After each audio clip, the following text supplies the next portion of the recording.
پچھلی موٹر میں نائلہ بیگم منصور کے ساتھ بیٹھی تھی، اس کے ساتھ ہی پروین تھی۔ منصور کار خود ڈرائیو کر رہے تھے اور الطاف سے کسی اہم مسئلے پر مصروف گفتگو تھے۔ دونوں ظفر اور اختر کے گہرے دوست اور قریبی عزیز تھے۔ فریدہ بیگم منصور نائلہ کے رشتے کی بہن بھی تھی اور بھابھی بھی۔ عمروں میں کوئی خاص فرق نہیں تھا۔ فریدہ کی شادی پچھلے سال ہی ہوئی تھی۔ مزاج میں شوخی تھی۔ نائلہ قریب بھی بیٹھی تھی، وہ کچھ اپنے خیالات میں گم تھی۔ 7 سال بعد ظفر اور اختر آ رہے تھے، ان کا سامنا کرنے کے خیال سے ہی وہ شرم محسوس کر رہی تھی۔ فریدہ کی طبیعت کی شوخی اور ہم عمری کا تقاضا اسے نائلہ کو چھیڑنے پر اکسا رہا تھا۔ نائلہ اور ظفر کی منگنی کی غیر مصدقہ خبر وہ بھی سن چکی تھی۔ ظفر اور اختر کو اس نے دیکھا نہیں تھا، لیکن نوجوان مردوں اور حسین عورتوں میں ایک خواہ کا رابطہ سا پیدا کر لینا کوئی مشکل بات تو نہیں۔ اس نے اس تعلق کی بنا پر نائلہ کو چھیڑنا چاہا۔ کیا وقت ہے؟ نائلہ کی طرف دیکھ کر کہا اور پھر اپنی کوٹ کی آستین ہٹا کر کلائی پر بندھی ہوئی گھڑی کو دیکھا۔ نائلہ اس اثنا میں وقت دیکھ چکی تھی، بولی 5:15 ہو چکے ہیں۔ اللہ اللہ! فریدہ شرارت آمیز نظروں سے نائلہ کو دیکھ کر مسکرائی۔ کیوں فریدہ بھابھی؟ نائلہ جھیمتے ہوئے بولی۔ آپ نے وقت نہیں پوچھا تھا؟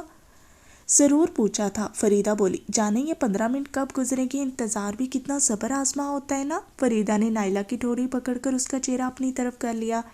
نائلہ ان کی اس حرکت پر کٹ کر رہ گئی۔ فریدہ بھابھی؟ اس کے لہجے میں شرمیلن احتجاج تھا۔ میں تو اپنی بات کر رہی ہوں، ظفر اور اختر کو دیکھا نہیں، شوق ہے انہیں جلد از جلد دیکھنے کا۔ فریدہ نائلہ کی آنکھوں میں آنکھیں ڈال کر کچھ اس طرح چبا چبا کر باتیں کر رہی تھی کہ نائلہ کو اس کا مطلب سمجھنے میں دشواری نہیں رہی تھی، اور اپنے دلی جذبات کی ترجمانی سے وہ اپنی جھجک کو اور گہرا ہوتا محسوس کرنے لگی۔ راستہ یوں ہی مذاق میں کٹ گیا۔ ہوائی اڈے کے ویٹنگ روم میں سب جمع تھے۔ ظفر اور اختر کی باتیں ہو رہی تھی، بار بار گھڑیوں کو دیکھا جا رہا تھا۔ سبھی کو انتظار تھا، کوئی انتظار کی نوعیت مختلف افراد کے لیے مختلف تھی۔ ہوائی جہاز کی تیز گڑ گڑاہٹ پر سب کے دل اچھل پڑے۔ جہاز فضا میں ہوائی اڈے کا آخری چکر کاٹ رہا تھا۔ آواز تیز ہوتی جا رہی تھی اور اسی تیزی سے معمر خواتین کے لب دعائے خیر میں ہل رہے تھے۔ ماہلکہ بیگم کا دل خوشی کے جذبات سے بھرپور تھا اور ان کے ہونٹوں پر قرآنی آیات کے الفاظ۔ بچوں کی خیریت واپسی پر وہ اللہ تعالیٰ کا شکر ادا کر رہی تھیں۔ نائلہ کا دل بے تابانہ دھڑک رہا تھا۔ جہاز کا سیڑھی لگائی گئی، سواریاں اترنے لگیں۔ ظفر اور اختر بھی آگے پیچھے اترے اور کوٹوں کے اٹھے ہوئے کالروں اور جھکی ہوئی پلٹوں کی وجہ سے ان کے چہرے تو صاف طور پر نظر نہیں آ رہے تھے، البتہ کھمبوں پر جگمگانے والے بلبوں کی روشنی میں ان کے اونچے لمبے قد، چوڑے شانے اور صحت مند جسم ایک خاص امتیازی شان کے حامل نظر آ رہے تھے۔ چند قانونی قواعد کی انجام دہی کے بعد وہ ویٹنگ روم کی طرف بڑھے۔ اختر کی چال میں تیزی تھی، وہ ظفر سے 2 قدم آگے ہی تھے۔ ان کے شوق کی بےتابی ان کی چال سے ظاہر تھی۔ بچھڑے ہوئے عزیزوں سے ملنے کی لگن ظفر کو بھی تھی، لیکن ان کی طبیعت میں اختر کی طرح بچپنا نہیں تھا، اس لیے ایک وقار سے قدم اٹھاتے ہوئے آ رہے تھے۔ دروازے پر پہنچ کر اختر نے ایک سرسری نظر جمع شدہ لوگوں پر ڈالی اور پھر امی کہتے ہوئے ماہلکہ کی طرف لپکے۔ جوش محبت میں باہیں ان کے گلے میں ڈال دی۔ دوسرے لمحے ظفر بھی ماں سے گلے مل رہے تھے۔ ماں کا دل بھر آیا اور ٹھٹکے ہوئے آنسو بہہ نکلے۔ کاش عابد زندہ ہوتے، کسی نے کہا۔ یہ بات گویا ظفر اور اختر کے صبر کو چیلنج تھی۔ وہ ماں کے آنسوں سے اتنے متاثر تھے کہ ان کی آنکھوں میں جلن سی محسوس ہو رہی تھی۔ باپ کی کمی کو وہ بھی شدت سے محسوس کر رہے تھے۔ ان کا ذکر آیا تو دونوں کی آنکھیں پرنم ہو گئی، اور یہ لمحے کچھ ایسی تاثیر کے حامل تھے کہ مرد سر جھکا کر خاموش کھڑے ہو گئے۔ رفیق القلب خواتین کی آنکھیں بھی آنسو بہانے لگیں۔ انہیں رومال بار بار آنکھوں کو خشک کرنے کے لیے اٹھانے پڑے۔ چند ثانیے خاموشی چھا گئی، خاموشی جو عقیدت سے لبریز تھی۔ یوں محسوس ہوتا تھا جیسے عابد کی روح کو خراج عقیدت پیش کیا جا رہا ہے۔ اب ہم سے بھی ملو گے؟ بالآخر الطاف نے اس سنجیدہ سکوت کو توڑا۔ ظفر ایک دم پلٹے اور الطاف سے بغل گیر ہو گئے۔ اختر مظہر ماموں سے لپٹ گئے۔ خاموشی کے خاموش ہوتے ہی ایک ہنگامہ برپا ہو گیا۔ کہے دبی دبی مسکراہٹیں، خوش آمدیدی کلمات سب آپس میں غلط ملت ہو گئے، اور پھر جو ملنے ملانے کا سلسلہ شروع ہوا تو ختم ہونے کا نام ہی نہیں لیتا تھا۔ یہ خالہ فاخرہ ہیں، یہ مسعود بانو ہیں، یہ فاروق عظمت ہیں، اور یہ صالح خاں ہیں۔ ظفر اور اختر تعظیماً جھک جھک کر سب سے مل رہے تھے، کسی سے پیار لے رہے تھے، کسی سے بغل گیر ہو رہے تھے، کسی سے مصافحہ کر رہے تھے۔ یہ فریدہ بھابھی ہیں، الطاف نے تعارف کروایا۔ منصور کے جملہ حقوق پچھلے سال ان کے حق میں محفوظ ہو چکے ہیں۔ ظفر اور اختر نے مسکراتے ہوئے بڑی تعظیم کے ساتھ فریدہ سے ہاتھ لائے۔ اور یہ چچی ہیں، رفت نے چچی کو سامنے کرتے ہوئے کہا۔ آپ کے استقبال کے بہانے ہوائی جہاز دیکھنے آئی تھی۔ چچی نے اندر کو دھسی ہوئی آنکھیں پوری قوت سے رفت کو دکھائیں۔ ظفر اور اختر ہنستے ہوئے جھکے اور چچی نے اپنی شفقت سے لبریز بوسے ان کی پیشانیوں پر دیے۔ نائلہ ماہلکہ بیگم کے پیچھے کھڑی تھی، ملنے ملانے کی ہماہی میں وہ جیسے کسی کو یاد ہی نہیں رہی۔ نائلہ سے تو تم ملے ہی نہیں۔ ماہلکہ بیگم نے نائلہ کا ہاتھ پکڑ کر سامنے کی طرف کھینچا۔ یہ نائلہ ہیں۔ اختر اس محسن مجسم کو دیکھ کر حیرت سے بولے۔ نائلہ کے چہرے پر شفق کا رنگ دوڑ گیا۔ وہ ان کی جوان حیرت زدہ نظروں کا مقابلہ نہیں کر سکی، نگاہوں پر پلکوں کی چلمنیں گر گئی۔ پہچانا نہیں اسے؟ ماں نے ہنستے ہوئے کہا۔ بالکل نہیں امی۔ اختر اب بھی حیرت سے نائلہ کو گھورے تھے۔ وہ تو اتنی سی تھیں۔ اختر نے ہاتھ سے اشارہ کیا۔ سب اس کی بات پر کھلکھلا کر ہنس پڑے۔ تم بھی اتنے سے تھے جب گئے تھے؟ مظہر ماموں نے ہنستے ہوئے اختر کی نقل اتاری۔ اللہ قسم، مجھے تو اب تک یقین ہی نہیں آ رہا۔ اختر مسکراتے ہوئے نائلہ کو دیکھ رہے تھے اور پھر بڑی بے تکلفی سے انہوں نے نائلہ سے مصافحہ کیا اور پھر اس کا ہاتھ پکڑ کر ظفر کی طرف لے گئے۔ آپ نے پہچانا انہیں بھائی جان؟ اختر نے ظفر کی طرف دیکھ کر کہا۔ مجھے تو اب تک یقین نہیں آ رہا کہ یہ نائلہ ہی ہیں۔ سب اختر کی اس سادگی پر کھلکھلا کر ہنس دیے۔ نائلہ کا چہرہ بیر پہوٹی کی طرح سرخ ہو گیا۔ دیکھیں بھائی جان، کہتے بھی انہوں نے نائلہ کو ظفر کے سامنے کر دیا اور کوٹ کے اٹھے ہوئے کالروں اور پیشانی پر جھکی ہوئی فلیٹ کے نیچے سے دو کشادہ اور حسین آنکھیں نائلہ کو دیکھ کر چمکی۔ ان میں صحت مند اور جیتی جاگتی پہچان کی دمکتی جھیل ایسی گہری آنکھوں میں ایک تلاطم انگڑائیاں لے رہا تھا۔ آپ نے بھی ہمیں پہچانا؟ ظفر نے گرمجوشی سے ہاتھ نائلہ کی طرف بڑھاتے ہوئے مسکرا کر کہا۔ یا آپ کا ذہن بھی اختر کی طرح ہمیں ظفر اور اختر تسلیم کرنے سے انکار کر رہا ہے؟ نائلہ نے جھکی ہوئی نظریں اٹھائی۔ لمحے بھر کے لیے ظفر و نائلہ کی نگاہیں بچھڑے ساتھیوں کی طرح بغل گیر ہوئیں اور پھر تاب نہ لا کر لڑکھڑا کر رہ گئیں۔ محسوسات پر ایک لطیف سا اثر رہ گیا۔ نائلہ کا ہاتھ ظفر کے ہاتھ میں تھا اور وہ اس ہاتھ کی ہلکی سی تھرتھراہٹ کو محسوس کر رہی تھی۔ موسم کا اثر تھا یا جذباتی تاثر، دونوں کے ہاتھ ٹھنڈے ہو رہے تھے، لیکن ٹھنڈ سے ٹکرا کر کچھ ایسی آگ پیدا کر رہی تھی جس کی لپک دونوں کی رگوں پہ میں بجلی کی طرح سرایت کر گئی۔ اب چلنا چاہیے۔ مظہر ماموں کی آواز پر مدہوشیوں کو ہوش آ گیا۔ ظفر نے آہستگی سے نائلہ کا ہاتھ چھوڑ دیا۔ حیرت دور ہوئی اختر؟ ظفر نے مسکرا کر اختر کو دیکھا جو شوق اور تجسس کے ملے جلے جذبات دل میں لیے اب بھی نائلہ کو دیکھ رہے تھے۔ اتنا بڑا ہو گیا پر طبیعت کا بچپنا ابھی تک نہیں گیا۔ ماہلکہ بیگم نے بڑے پیار سے اختر کو تھپ تھپایا۔ اختر ہنس دیے، نائلہ شرما گئی اور ظفر سرشار سے نظر آنے لگے۔ کچھ دیر بعد یہ مسرور اور شادماں چھوٹا سا قافلہ لمبی لمبی موٹروں میں سما رہا تھا۔ سوار ہونے سے پہلے ظفر نے حاضرین پر ایک اچڑتی سی نظر ڈالی۔ پچھلی موٹر میں نائلہ تھی اور اس کے قریب اختر بیٹھے تھے۔ منصور اور فریدہ اگلی سیٹ پر بیٹھ چکے تھے۔ اب بیٹھ بھی جاؤ بیٹے، ظفر کو ماہلکہ بیگم نے پکارا۔ بس بیٹھتا ہوں امی۔ کالی موٹر کا دروازہ کھول کر ظفر ماں کے پہلو میں بیٹھ گئے۔ سنہری پیٹی اور سرخ صافے والے ڈرائیور نے بڑھ کر دروازہ بند کیا اور اپنی سیٹ پر آ کر بیٹھ گیا۔ چلو، ماہلکہ بیگم نے ڈرائیور سے کہا۔ وہ شاید حکم ہی کا منتظر تھا۔ گاڑی اسٹارٹ کر دی۔ ماں بیٹے کے درمیان راستے بھر عابدی کی باتیں ہوتی رہیں۔ ماہلکہ بیگم بار بار آنکھیں خشک کرتی، لیکن آج تو دل مچلا ہوا تھا، کسی طرح قرار ہی نہیں آتا تھا۔ وہ سارے حالات ظفر کو سناتی رہی اور ان کی ریشمی سفید دستی آنسوؤں سے بھیگتی رہیں۔ ظفر بھی بڑے متاثر تھے، لیکن بڑے ضبط و صبر سے باتیں سنتے اور کرتے رہے، ماں کو حتی الامکان تسلی دیتے رہے۔ پچھلی موٹر میں اختر اور نائلہ تھے۔ اختر بڑی بے تکلفی سے گفتگو میں مصروف تھا۔ نائلہ نسوانی حجاب اور کچھ 7 سال کی طویل علیحدگی سے پیدا کی ہوئی جھجک محسوس کر رہی تھی، اس لیے وہ اختر کی اکثر باتوں کا جواب صرف سر کی جنبش ہی سے دے رہی تھی۔ وہ ایک کونے میں سمٹی سی بیٹھی تھی۔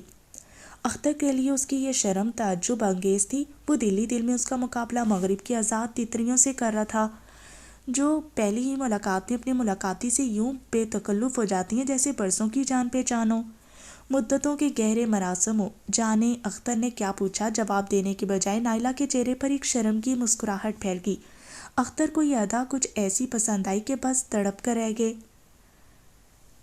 بے اختیارانہ نائلہ کی اس ادا پر توصیفی کلمات منہ پر آئے، لیکن باوجود 7 سال تک مغرب کے آزادانہ ماحول میں رہنے کے وہ اس وقت مشرقی آداب کو ملحوظ رکھتے ہوئے اپنی خواہش کو روک کر رہ گئے۔ لیکن کچھ اس انداز سے نائلہ کو دیکھا کہ زبان سے کہنے کی ضرورت ہی باقی نہیں رہی۔ نائلہ کچھ اور سمٹ کر بیٹھ گئی۔ رات کھانے کے شاندار کمرے کی لمبوتری میز انواع اقسام کے کھانوں سے پر تھی۔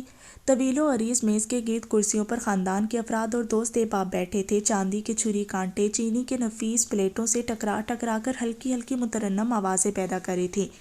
نیلی وردیوں میں سنہرے صافے باندھے بیرے چاقو چوبند کھڑے تھے۔ کھانے کے دوران میں ہنسی مذاق بھی ہو رہا تھا اور بعض افراد ہلکی پھلکی بحث بھی کر رہے تھے۔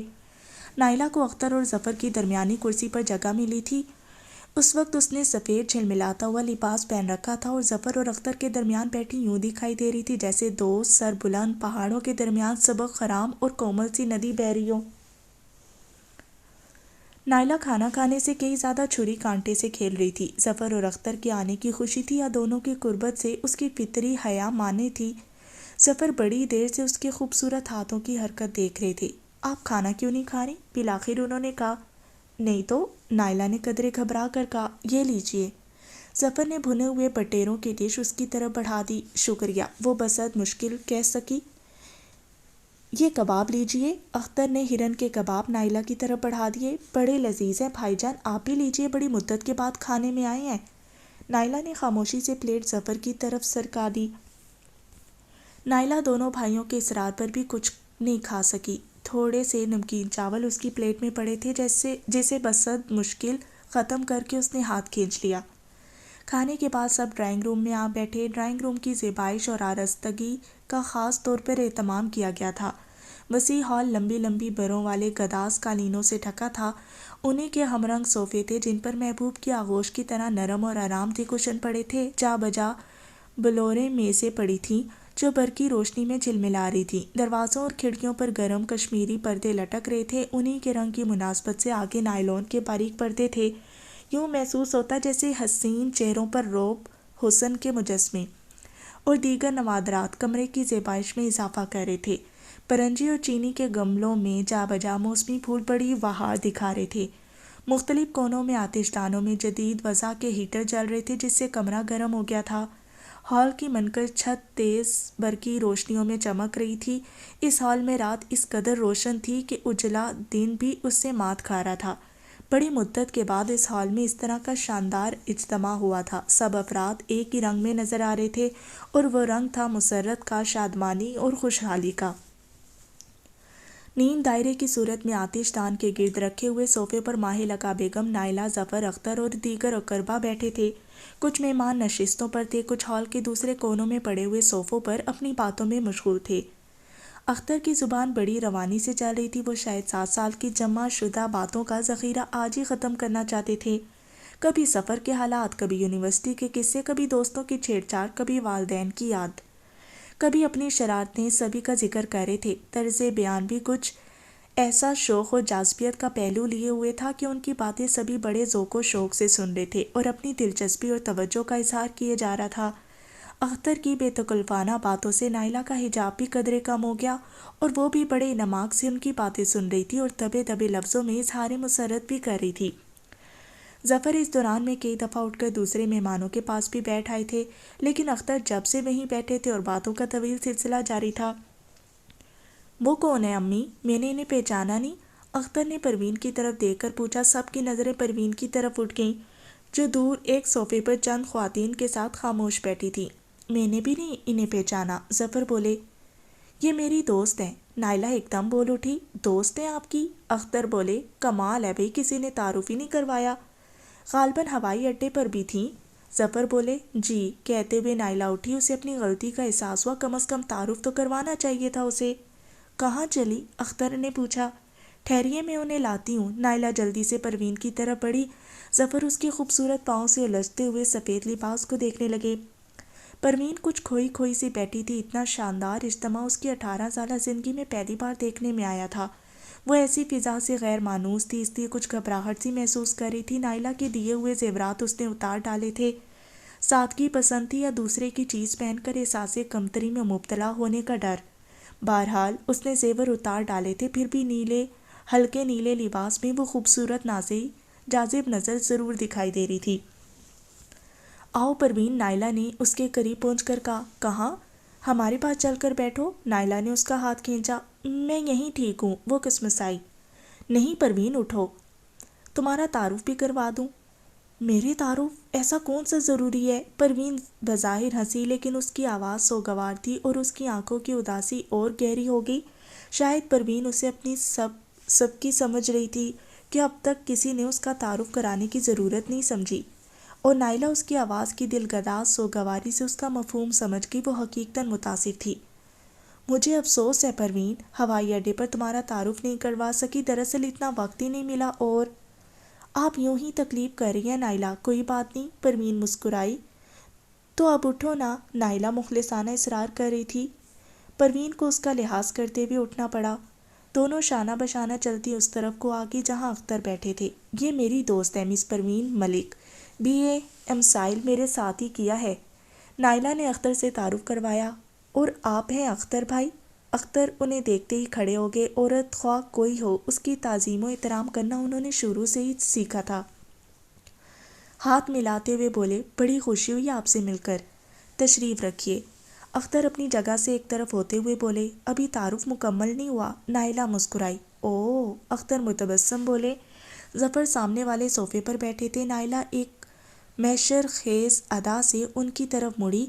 پروین ایک بے جان مجسمے کی طرح ان کے ساتھ تھی۔ ظفر بھی اٹھ کر کھڑے ہو گئے۔ آپ میری دوست ہیں مس پروین ملک؟ نائلہ نے صرف اتنا کہا۔ اس کی آواز کی لرزش بتا رہی تھی کہ اس کا دل زور زور سے دھڑک رہا ہے۔ ظفر نے کچھ اس انداز سے نائلہ کو دیکھا کہ اسے اپنا سانس چھاتی میں رکتا ہوا محسوس ہوا۔ اسے یوں محسوس ہو رہا تھا جیسے ظفر کے سامنے وہ ایک لفظ بھی نہیں بول سکے گی۔ بڑی دقت سے اپنی لرزتی ہوئی آواز پر قابو پاتے ہوئے بولی، اور آپ؟ ظفر جانے کہ اس کے منہ سے نہیں نکل سکا، اور ظفر شاید اس کی مشکل سمجھ چکے تھے۔ نائلہ کے ہونٹوں کی کپکپاہٹ کو دیکھ کر مسکراتے ہوئے کہا، ظفر؟ نائلہ محبوب انداز سے انہیں دیکھ کر رہ گئی۔ ظفر ایک نگاہ شوق سے نائلہ کو دیکھتے ہوئے پروین سے ہاتھ ملاتے ہوئے رٹے پٹے فرسودہ الفاظ دہرا رہے تھے۔ بڑی خوشی ہوئی آپ سے مل کر مس پروین، اور پھر بڑی دیر تک باتیں ہوتی رہیں۔ رات گزر رہی تھی، لیکن کسی کو جیسے وقت کا احساس ہی نہیں تھا۔ باتوں کے کبھی نہ ختم ہونے والے سلسلے چھڑے، ہنسیوں کے فوارے چھوٹ رہے تھے، کہہ کے الجھ رہے تھے، مذاق ہو رہے تھے، چھیڑ چھاڑ جاری تھی۔ مہمانوں کے جاتے ہی نوجوان دوستوں نے اپنی محفل ہال کے دوسرے کونے میں جما دی۔ آتش دان کے قریب صرف ماہ لقا، نائلہ، فریدہ اور عفت رہ گئیں۔ دوستوں کی بے تکلفانہ گفتگو، سگریٹ کے دھوئیں اور کہکے نائلہ کی توجہ بار بار اپنی طرف کھینچ رہے تھے، اور وہ کبھی کبھی گردن اٹھا کر درزیدہ نگاہوں سے ادھر دیکھ لیتی۔ یہ دوسری بات ہے کہ نگاہوں کا مرکز صرف ظفر ہی ہوتے۔ ادھر ظفر، اختر، الطاف، منصور وغیرہ ہنسی مذاق میں مشغول تھے، اور وہ اپنی سینکڑوں گرل فرینڈز کا کیا بنائے؟ الطاف نے اختر کی طرف سگریٹ کا دھواں اڑاتے ہوئے پوچھا۔ داغِ مفارقت دے دیا سب کو؟ اختر نے مذاق سے ٹھنڈی آ بھری۔ بھائی جان سے پوچھو سب کی سب کس قدر اداس تھیں۔ اپنی سناؤ، منصور نے چھیڑا۔ رنج تو تمہیں بھی ہوا ہوگا۔ جب تک جہاز نے پرواز نہیں کیا حقیقتاً مجھے بھی دکھ ہو رہا تھا، اختر نے کہکا لگایا۔ بڑے بے رحم ہو، پورے صفاق ہو، ظفر بولے۔ یہ تو سراسر زیادتی ہے بھائی جان، اختر نے ہنستے ہوئے ظفر کی طرف دیکھا۔ کوئی ایک آدھ دوست ہوتی تو اس کے لیے جان کو روک بھی لگا لیتا، وہ اتنی تھی کہ… ڈیزی بیچاری پر تو مجھے بڑا رحم آ رہا تھا، ظفر نے الطاف اور منصور کو بتایا۔ رو رو کر بیچاری نے برا حال کر رکھا تھا۔ کون سی ڈیزی؟ منصور نے استفسار کیا۔ سر جان ہنٹلے کی بھانجی، ظفر نے بتایا۔ وہ نیلی آنکھوں والی پیاری سی لڑکی؟ یاد نہیں آ رہی، منصور بالوں کو کھجاتے ہوئے بولے۔ بھئی تم نے بارہا دیکھی ہے؟ کیوں الطاف، پچھلے سال تم بھی تو متعارف ہوئے تھے۔ ہاں میں اسے اچھی طرح سے جانتا ہوں، میرے ذہن سے جیسے بالکل نکل گئی ہے، منصور نے کہا۔ ہو سکتا ہے اسے کئی بار دیکھا ہو، میں یاد دلاؤں؟ اختر شرارت سے ہنسے۔ منصور نے جواب دیا۔ روبی ہیبرٹ کو تو آپ جانتے ہیں نا؟ کیوں نہیں، منصور نے ایک دم کہا۔ سب کھلکھلا کر ہنس پڑے۔ کیوں بھئی، اس میں ہنسنے کی کیا بات ہے؟ منصور کے بجائے الطاف نے پوچھا۔ الطاف بھائی، شاید آپ نے روبی ہیبرٹ اور منصور بھائی کے رومانس کا قصہ نہیں سنا؟ بڑے شریر ہو اختر، منصور جھیم کے کیا فرسودہ قصے لے بیٹھے ہو، تم اپنی ڈیزی کی بات سناؤ۔ ہاں تو ٹھیک کہہ رہے ہیں یہ، روبی ہیرٹ کا نام نہ لو نہیں تو پٹ جائیں گے بھابھی سے، الطاف نے منصور کو چھیڑا۔ نوبت یہاں تک بھی آتی ہے؟ ظفر سگریٹ کا دھواں چھوڑتے ہوئے بولے۔ پھر تو قابل رحم حالت ہے منصور تمہاری، دم مارنے کی مجال نہیں ہے بھابھی کے سامنے، الطاف نے پھر چھیڑا۔ ڈیزی کا قصہ پھر بیچ میں ہی رہ گیا، منصور نے پھر اصلی موضوع کی طرف آتے ہوئے کہا۔ روبی کے رشتہ دار ہے وہ؟ نہیں، اختر نے نفی میں سر ہلایا۔ تو پھر روبی کی پچھلی سالگرہ پر آپ وہیں تھے نا؟ ہاں، منصور نے سر ہلایا۔ وہ لڑکی یاد ہے جس نے اس رات پیانو بجایا تھا؟ ہاں ہاں، اچھا ڈیزی، منصور صوفے پر سیدھے ہو کر بیٹھ گئے۔ بڑی پیاری سی لڑکی ہے۔ بس وہی، ظفر نے کہا۔ بڑے گہرے مراسم تھے؟ الطاف نے پوچھا۔ وہ تو خیریت جانو اکیلے آگے، ورنہ میں تو سمجھا تھا ہم 2 کے بجائے 3 ہی واپس لوٹیں گے، ظفر نے ہنستے ہوئے کہا۔ خیر یہ تو آپ زیادتی کر رہے ہیں، اختر نے صفائی پیش کی۔ ہمارا معاملہ اس حد تک تو نہیں بڑھا تھا، وہ بے وقوف سی لڑکی جانے کیا کیا امیدیں لگائے بیٹھی تھی، حالانکہ میں نے کبھی اسے اس قسم کی ترغیب نہیں دی۔ اس کے رونے پر ترس مجھے بھی ضرور آتا رہا، اختر بولے۔ صرف ترس؟ الطاف نے پوچھا۔ اور کیا، اظہار ہمدردی کیا، پھر آنے کا وعدہ کیا، لیکن وہ کمبخت تو جیسے دریا بہانے پر ہی تلی بیٹھی تھی، بیچاری لڑکی، منصور نے ہمدردی سے کہا۔ آتی دفعہ مجھے یہ گولڈ لائٹر دیا، اختر نے جیب سے ایک انتہائی نفیس سگریٹ لائٹر نکالا۔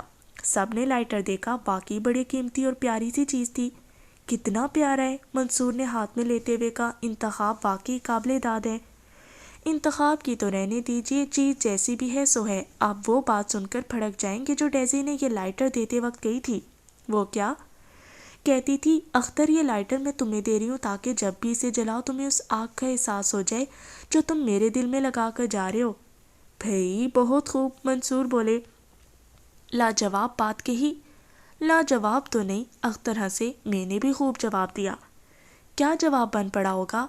ایسا کہ آپ سب سن کر داد دیں گے۔ میں نے کہا، ڈیزی تم مطمئن رہو، میں کبھی اس لائٹر کو جلاؤں گا ہی نہیں، اختر نے شوخی سے کہا۔ سب ہنس پڑے۔ بڑے سنگ دل ہو اختر، ظفر نے کہا۔ تو کیا کہتا بھائی جان، پیچھا تو چھڑانا تھا، آپ کی طرح 5-10 ہوتی تو بات بھی تھی۔ اختر شرارت کے موڈ میں تھے۔ اچھا جی، الطاف ظفر کے گرد ہو گئے۔ تو وراثت میں یہ بھی 5-10 چھوڑ آئے ہیں، منصور نے نیا سگریٹ سلگاتے ہوئے کہا۔ ظفر مسکراتے رہے۔ فریدہ کے آ جانے سے گرل فرینڈز کا موضوع ختم ہو گیا اور ہنسی مذاق کا لطیف سلسلہ چھڑ گیا۔ یہ نائلہ کیوں بڑے بوڑھوں میں بیٹھی ہیں؟ اختر نے ماہ لقا کے پہلو میں بیٹھی ہوئی نائلہ کو دیکھا۔ انہیں بھی بلا لاؤ فریدہ، منصور بولے۔ میں انہیں لاتا ہوں۔ اختر ایک دم اٹھ کھڑے ہوئے۔ تھوڑی دیر کے بعد وہ نائلہ کے سامنے کھڑے تھے۔ آؤ نائلہ، سب تمہارے منتظر ہیں۔ نائلہ کچھ جھجکی، کچھ سمٹی۔ جاؤ بیٹی، ماہ لقا بیگم نے پیار سے اسے دیکھا۔ میں بھی اب جاتی ہوں، اب زیادہ نہیں بیٹھا جاتا، رفت مجھے کمرے تک پہنچا دیں گی۔ میں چھوڑا ہوں امی؟ نہیں بھیا، رفت بولی، میں بھی اب سونے جا رہی ہوں، انہیں خوابگاہ تک پہنچا دوں گی۔ اختر بیٹے، اب تو تمہیں بھی آرام کرنا چاہیے، سفر کی تکان ہوگی، ماں نے شفقت بھرے لہجے میں کہا۔ واہ امی، اختر پیار سے بولے، آپ سب سے مل کر ساری تکان اتر گئی ہے، اللہ قسم جو ذرا بھی تھکن محسوس ہو رہی ہو تو پھر تم شوق سے رات بھر جاگو، رفت نے ہنس کر کہا۔ جاؤ نائلہ۔ نائلہ اٹھی اور اس کے اٹھنے کی قیامت خیز آواز پر اختر مسحور ہو گئے۔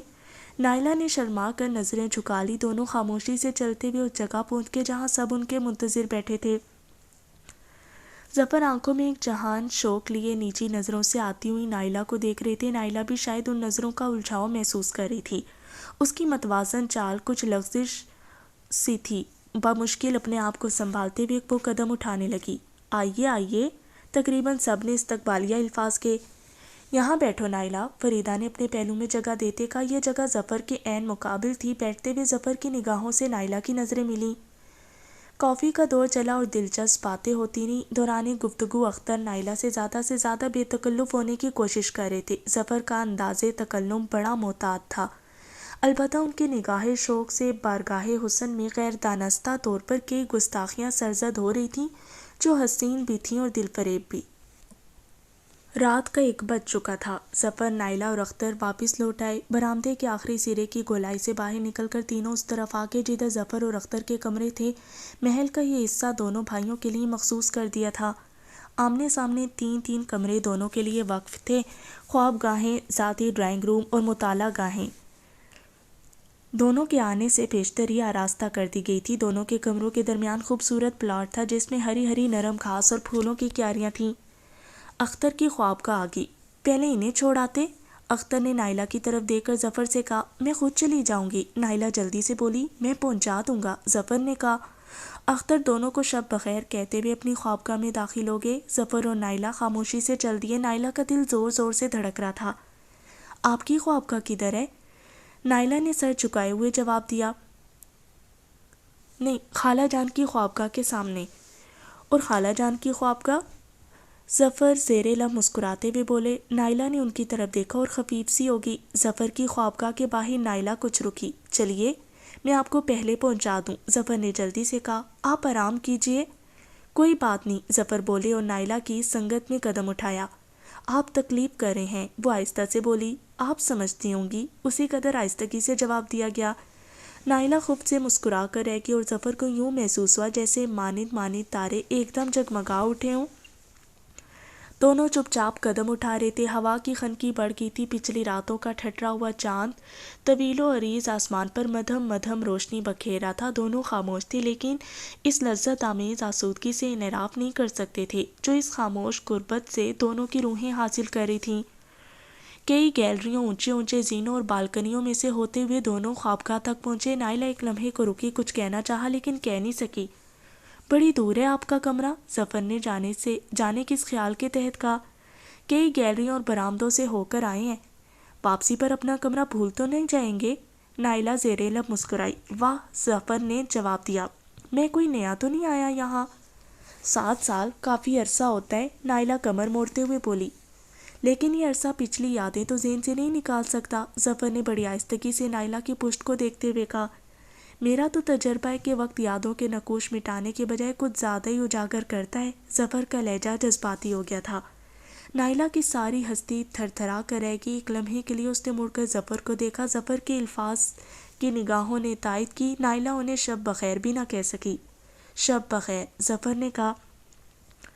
نائلہ کے لب ضرور ہلے لیکن الفاظ سنائی نہیں دیے۔ وہ پردہ اٹھا کر جلدی سے اندر چلی گئی۔ ظفر چند لمحے اس لرزتے ہوئے پردے کو دیکھتے رہے جس کے پیچھے حسن کا چاند روپوش ہوا تھا، پھر واپس پلٹے۔ ان کے لبوں پر پرسکون مسکراہٹ تھی۔ نائلہ بے خود سی کمرے میں کھڑی تھی اور ظفر کے قدموں کی چاپ دور تک اسے ایک مترنم شور کی طرح سنائی دیتی رہی۔ اس کے کانوں میں ظفر کے الفاظ رس گھول رہے تھے، وقت یادوں کے نقوش مٹانے کے بجائے کچھ زیادہ ہی اجاگر کرتا ہے۔ بشیر ملک اپنے مختصر سے کنبے کے ساتھ بڑے امن کی زندگی گزار رہی تھی۔ پرآسائش زندگی کے لوازمات تو میسر نہیں تھے، تاہم ان کی آمدنی ضروریات کو پورا کرنے کے لیے کافی تھی۔ 3 جوان بیٹیوں اور چھوٹے بیٹوں پر مشتمل ان کا خاندان ایک وسیع محلے کے چھوٹے سے مکان میں آسودگی سے دن گزار رہا تھا۔ کفایت شعار بیوی نے مختصر آمدنی میں بھی بہت کچھ پس انداز کر لیا تھا۔ پروین اس کی سب سے بڑی بیٹی تھی، عمر کے 19ویں برس کو پہنچ رہی تھی، ایک مقامی کالج میں BA کے آخری سال میں تعلیم پا رہی تھی۔ چھوٹی بہنیں ابھی ہائی اسکول میں پڑھتی تھیں، چھوٹے بھائی بھی اچھے اسکول میں تعلیم پا رہے تھے۔ زندگی بڑے اطمینان سے رواں دواں تھی کہ اچانک ایک زلزلہ آیا جو اس زندگی کی بنیادوں کو ہلا گیا۔ بشیر ملک پر فالج گرا۔ اچھے بھلے حسب عادت سحری کو اٹھے، غسل خانے گئے، وضو کیا، لیکن اٹھتے وقت کچھ اس طرح لڑکھڑائے، سنبھلنے کی کوشش میں ایسے گرے کہ پھر اٹھ کر اپنے پاؤں پر چلنا نصیب نہیں ہوا۔ گھر والوں پر مصائب کا پہاڑ ٹوٹ پڑا۔ وفا شعار بیوی نے دن رات ایمانداری میں ایک کر دیا۔ عزیز بچوں نے بساط سے بڑھ کر خدمت کی اور پس انداز کی ہوئی رقم پانی کی طرح بہہ گئی، لیکن بشیر ملک اپنے جسم کی کھوئی ہوئی توانائی کو نہ پا سکے۔ لاچار و مجبور چارپائی پر پڑے اپنے گھر والوں کے غیر یقینی مستقبل کے متعلق سوچتے رہتے۔ پروین کا BA کا امتحان قریب تھا۔ باپ کی طویل بیماری نے اس کا اطمینان چھین لیا تھا۔ آمدنی کا واحد ذریعہ بشیر ملک کی نوکری تھی، وہ بھی کئی ماہ سے ٹوٹ چکا تھا۔ روپیہ، پیسہ اور قیمتی اشیاء بیماری کا دیو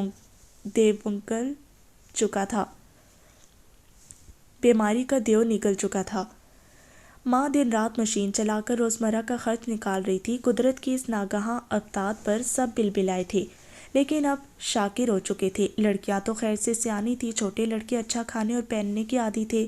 بات بات پر مچل جاتے تو ماں آنکھوں کے آنسو آنکھوں ہی میں جذب کر کے بردباری سے انہیں سمجھاتی، تمہارے ابا اچھا ہو لیں تو ساری چیزیں لا دیں گے، تم ان کی صحت کے لیے اللہ میاں سے دعا مانگا کرو۔ پروین غم کے گھونٹ پی کر رہ جاتی۔ یہ طفل تسلیاں تھی، بچے کبھی تو مان جاتے، کبھی اور زیادہ ضد کرنے لگتے۔ ماں کے پاس سوائے دل دوز آہوں کے اور کیا تھا جو ان بچوں کو دے سکتی؟ پروین کا ارادہ ایم اے کرنے کا تھا، لیکن باپ کے بے وقت اور ناگہاں بیماری سے اس نے اپنا ارادہ ترک کر دیا۔ اس نے تعلیم ادھوری چھوڑ کر کہیں نوکری کر لینا چاہی، لیکن اس کی ماں نے ایسا کرنے نہیں دیا۔ کم از کم بی اے کر لو بیٹی، اب دن ہی کون سے رہ گئے، نوکری تو اب کرنا ہی ہے، تمہیں بی اے کے بعد کسی اچھے سرکاری اسکول میں جگہ مل ہی جائے گی۔ کسی غیر سرکاری اسکول میں تو اب بھی مل سکتی ہے امی، پروین افسردہ لہجے میں جواب دیتی۔ بی اے سے زیادہ نوکری کی ضرورت ہے، آخر کب تک آپ مشین چلائیں گی؟ اچھے برے دن کٹ ہی رہے ہیں میری بچی۔ ماں کی آنکھوں کے گوشے غم گسار بیٹی کے الفاظ سے بھیگ جاتے۔ جس خدا نے یہ مصیبت ڈالی ہے وہی اس کا تدارک بھی کرے گا۔ چند ماہ کی بات ہے، تم پوری توجہ سے اپنے امتحان کی تیاری کرو۔ ماں بیٹیاں ایک دوسرے کو تسلیاں دیتی رہتی اور وقت گزرتا جاتا۔ پروین نے بھی ماں کی تجویز سے اتفاق کر لیا اور اس نے اپنی تمام تر توجہ پڑھائی کی طرف مبذول کر دی۔ بی اے کے بعد کسی اچھی سی ملازمت کے مل جانے کا خوشگن خیال اس کی ہمت بڑھاتا رہا۔ پروین ایک ہونہار طالبہ تھی، کالج کی بہترین اور لائق لڑکیوں میں اس کا شمار تھا، لیکن گھریلو پریشانیاں اس کی پڑھائی پر بری طرح اثر انداز تھیں۔ مفلوج باپ کی آنکھوں کے غمگین اندھیرے، افسردہ ماں کے چہرے پر تھکن اور اذیت کے مہیب سائے، بہنوں کے چہرے کی لٹی ہوئی مسکراہٹیں اور بھائیوں کی اپنی خواہشوں کے حصول کے لیے معصومانہ تڑپ، سبھی کا اسے خیال تھا۔ کورس کی کتاب لے کر بیٹھتی تو پڑھنے سے زیادہ ان مسائل کا حل سوچتی، ان الجھنوں سے چھٹکارا پانے کے طریقوں پر غور کرتی رہتی۔ ہر وقت کی سوچ نے اس کی قدرتی اداس آنکھوں کی اداسی کو اور گہرا کر دیا تھا، اور اب تو کسی وقت وہ ہنستی بھی تو آنکھوں میں جمع ہوا آزار پگھلنے نہ پاتا۔ ان مسلسل سوگوار اور اداس آنکھوں نے پروین کو ایک نمایاں اور منفرد حیثیت دے رکھی تھی۔ ایک بار ان کو غور سے دیکھنے والا اپنے دل میں رحم و کرم کے جذبات ابلتے پاتا۔ بی اے کا امتحان پاک سرزمین حال میں ہو رہا تھا۔ شہر کے مختلف کالجوں کی طالبات امتحان دے رہی تھی، لیکن سب سے نمایاں حیثیت پارے کالج کی طالبات کی تھی۔ اس کالج میں رؤسا کی لڑکیاں پڑھتی تھیں۔ یہ کالج اپنے بے بہا اخراجات کی وجہ سے درمیانے درجے کی دسترس سے باہر تھا۔ یہ لڑکیاں لمبی لمبی موٹروں میں آتی، ان کے بیش قیمت لباس، رئیسانہ انداز اور نسلی تفاخر سے تنی ہوئی گردنیں انہیں دوسرے کالجوں کی لڑکیوں سے الگ رکھتیں۔ ان کے دماغ اپنے طبقاتی ارتقاء پر عرش کی بلندیوں کو چھوتے ہوئے معلوم ہوتے۔ طبقاتی حد بندیوں کی وہ قائل تھیں، یا ان کے مزاجوں کی اٹھانی اس طرح ہوتی تھی کہ وہ عام قسم کی لڑکیوں سے بات کرنا تو درکنار، ان کی طرف دیکھنے کا بھی کبھی خیال نہ کرتی۔ اور ان عام قسم کی لڑکیوں کے لیے پارے کالج کی یہ طالبات ایک موضوع بنی ہوئی تھیں۔ نائلہ بھی اسی سال بی اے کا امتحان دے رہی تھی۔ وہ اپنے طبقے کی لڑکیوں میں بھی ایک نمایاں حیثیت رکھتی تھی۔ سہیلیوں کے جھرمٹ میں گھری ہوئی وہ بڑی خوشی خوشی آتی، پرچہ دیتی اور شاداں فرحاں چلی جاتی۔ اس کے پرچے اچھے ہو رہے تھے، گو باپ کی بیماری سے وہ بھی مکمل طور پر تیاری نہیں کر سکی تھی، لیکن پرچے خلاف توقع بہت اچھے ہو رہے تھے، اس لیے بڑی مسرور تھی۔ پروین ساتھ والی سیٹ پر بیٹھتی تھی اور لڑکیوں کی طرح اس نے بھی درمیانے طبقے کی ان لڑکیوں سے کبھی بات نہیں کی تھی، لیکن اس میں اس کے کسی غرور و تکبر کا دخل نہیں تھا، بلکہ کوئی ایسا موقع ہی نہیں آیا تھا۔ پروین کو اس نے اکثر دیکھا تھا اور اس کی نظروں کی عمیق اداسی نے اسے کافی حد تک متاثر بھی کیا تھا۔ نائلہ نے پروین کی آنکھوں کا ذکر ایک دن اپنی سہیلیوں سے بھی کیا۔ سامنے والے برآمدے میں پروین اپنی جماعت کی کسی لڑکی سے ہم کلام تھی۔ نائلہ اپنی ہمجولیوں کے ساتھ چمن میں کھڑی تھی۔ اس لڑکی کی آنکھیں کتنی حسین ہیں، نائلہ نے فوزیہ، رملہ اور قدسیہ کی توجہ پروین کی طرف دلائی۔ دونوں لڑکیوں نے ادھر دیکھا، ان کے چہرے پر ناپسندیدگی کے آثار تھے۔ ہر وقت اداسی جھلکتی ہے اس کی آنکھوں سے، میرے ساتھ ہی بیٹھتی ہے یہ لڑکی، جی چاہتا ہے بس اس کی آنکھوں میں ہی جھانکتی رہوں۔ او ہو، قدسیہ نے بیزاری سے کہا، بس ہو بھی گئی قصیدہ گوئی۔ نائلہ، مجھے تو کچھ بھی نظر نہیں آتا، اس کی آنکھوں میں خالی خلی بے نور سی آنکھیں ہیں، بھیڑ کے دیدے۔ رملہ نے نخوت سے سر کو جھٹکا۔ خیر یہ تو زیادتی ہے رملہ، فوزیہ بولی۔ اچھی ہیں آنکھیں، لیکن نائلہ تعریف کو بیجا تول دے رہی ہیں، اپنی اپنی پسند ہے، نائلہ نے سنجیدگی سے کہا۔ تو دوستی کر لو اس سے، موقع ملا تو ضرور کروں گی۔ فلاسفی کا پرچہ پچھلے پہر تھا، پرچہ ختم ہو چکا تھا اور پروین تانگے کے انتظار میں گیٹ کے قریب کھڑی تھی۔ اس کے ساتھ جانے والی لڑکیوں کا پرچہ صحیح ہو چکا تھا، پروین اکیلی تھی، تانگا ابھی تک نہیں آیا تھا۔ لڑکیاں ایک ایک کر کے جا چکی تھی، اس کی پریشانی لمحہ بلمحہ بڑھتی جا رہی تھی۔ اگر تانگا نہ آیا تو وہ کیسے گھر پہنچے گی؟ شام کا وقت اور سنسان راستہ، کم از کم 3 میل کا فاصلہ۔ وہ دل ہی دل میں گھبرا رہی تھی۔ ذرا سی آواز پر وہ گردن اٹھا کر سنسان سڑک کو دیکھتی، کوئی خالی تانگا بھی نہ گزرتا جس پر وہ گھر چلی جاتی۔ سڑک پر دوسری طرف 3 کاریں کھڑی تھی جن کے باوردی ڈرائیور بڑے ٹھاٹھ سے بیٹھے تھے اور بڑی بے باکانہ نظروں سے پروین کو گھورے تھے۔ 2-3 نسوانی کہکوں نے ہراساں پروین کو چونکا دیا۔ اس نے گردن نیچی کر کے دیکھا۔ نائلہ، رملہ اور قدسیہ تینوں ہنستی اور باتیں کرتی گیٹ کی طرف آ رہی تھیں۔ وہ سمٹ کر ایک طرف کو ہوگی، تینوں پہلیاں کرتی ہوئی اس کے قریب سے گزرے۔ تمہاری حسین آنکھوں والی لڑکی کھڑی ہے، قدسیہ نے نائلہ کو ٹوہکا دے کر آہستہ سے کہا۔ رملہ نے چیخ کھول کر کہکا لگایا۔ نائلہ نے دونوں کو گھورا اور اپنی اپنی موٹروں کی طرف بڑھ گئیں۔ ڈرائیور مؤدبانہ سیٹ کے دروازے کھول کر کھڑے ہو گئے۔ رملہ اور قدسیہ اپنی اپنی موٹر میں بیٹھ گئے اور گاڑیاں چل دیں۔ سوار ہونے سے پہلے ایک بار نائلہ نے پروین کو پلٹ کر دیکھا، وہ بھی اس کی طرف دیکھ رہی تھی۔ کافی دیر پہلے بھی نائلہ نے پروین کو یہیں کھڑے دیکھا تھا۔ وہ کچھ سوچتے ہوئے سڑک پار کر کے اس کے قریب آئی۔ آپ بڑی دیر سے یہاں کھڑی ہیں؟ میرا تانگا ابھی تک نہیں آیا۔ پرچہ ختم ہوئے تو تقریباً گھنٹہ ہو چکا ہے، نائلہ بولی۔ جی ہاں، جانے کیا بات ہوئی ہے آج، روز تو وقت پر آ جاتا ہے۔ سب لڑکیاں جا چکی ہیں، آپ کب تک انتظار کریں گی؟ نائلہ نے پوچھا۔ پروین کے پاس اس کا کیا جواب تھا؟ وہ خاموشی سے نائلہ کو دیکھ کر رہ گئی۔ نائلہ نے اس کی نظروں میں ایک تڑپتی ہوئی بے چارگی دیکھی۔ اس کا دل پروین کی طرف جھکنے لگا۔ آئیے میں آپ کو پہنچا دوں گی۔ نہیں نہیں، پروین نے جلدی سے کہا، اس تکلف کی ضرورت نہیں، بہت شکریہ، شاید ابھی آ جائے۔ نائلہ مسکرائی۔ شکریہ، آپ نے پیشگی ادا کر دیا، اب تو میرا فرض ہو گیا ہے کہ آپ کو گھر پہنچاؤں۔ پروین تذبذب میں پڑ گئی، تانگے کا انتظار کرے یا نائلہ کی پیشکش قبول کرے؟ دونوں خیال الجھ گئے، وہ کوئی فیصلہ نہیں کر سکی۔ آئیے بھی، آئیے نا، نائلہ کی آواز میں مخلصانہ اصرار تھا۔ کب تک کھڑی رہیں گی؟ شام ہو رہی ہے، اگر تانگا نہ آیا تو اکیلی کیسے جائیں گی؟ بات موزوں تھی، ویسے بھی وہ اکیلی ڈر رہی تھی۔ تانگے کا آنا غیر یقینی نظر آ رہا تھا۔ نائلہ کی مخلصانہ پیشکش کو ٹھکرانا قرین مصلحت نہ تھا اور نہ ہی آئین شرافت میں داخل تھا۔ وہ حالت تذبذب میں کھڑی تھی۔ نائلہ نے مسکراتے ہوئے اس کا ہاتھ پکڑا۔ پروین اس کے ساتھ چل دی۔